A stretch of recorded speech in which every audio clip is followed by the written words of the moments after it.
Academia VRS. Preguntas sobre VRS. ¿Los niños que reciben nirsevimab se infectan por otros virus o por el propio VRS pasado el tiempo? Hola, soy Federico Martinón, pediatra, investigador clínico y coordinador de Academia VRS. Y en esta videopíldora me gustaría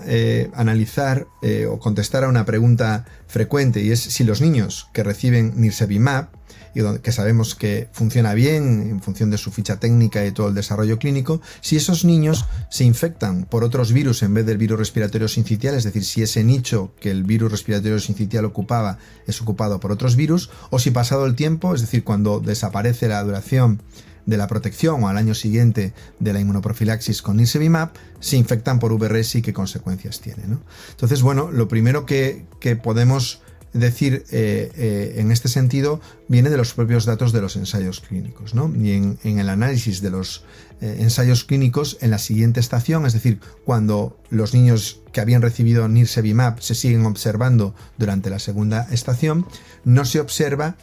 que haya un incremento compensador de hospitalizaciones por VRS o que haya casos de mayor gravedad, ¿no? Es decir, que el hecho de haber estado protegidos durante el primer año no tiene un efecto compensador o una deuda inmunitaria que dé lugar a más infecciones o infecciones más graves cuando dejan de recibirlo, cuando pasa su efecto, o en la segunda estación cuando ya no está indicado en el lactante sano, ¿no? Esto habrá también que confirmarlo en estudios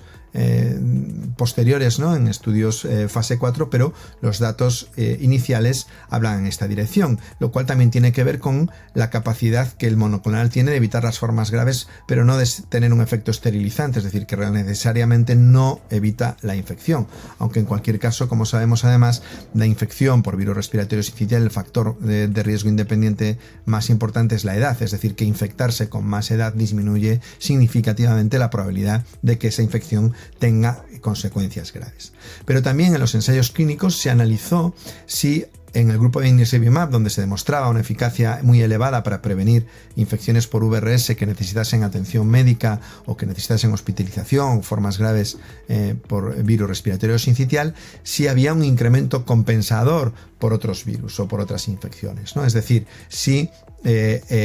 efectivamente el nirsevimab fuese eficaz en prevenir el VRS, pero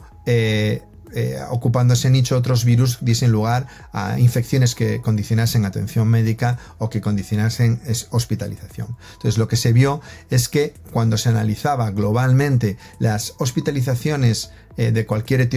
por afectación respiratoria que necesitasen atención médica de cualquier etiología, y lo mismo de afectación del tracto respiratorio inferior, no había diferencias entre el grupo que recibió nirsevimab ni el grupo que recibió palivizumab en el segundo año, ¿no? Por tanto, se reafirma en ese sentido, o la contestación a la pregunta es que no hay, por el hecho de haber recibido nirsevimab, un incremento posterior compensador de infecciones, ya sea por el VRS o por otros virus o con una gravedad aumentada.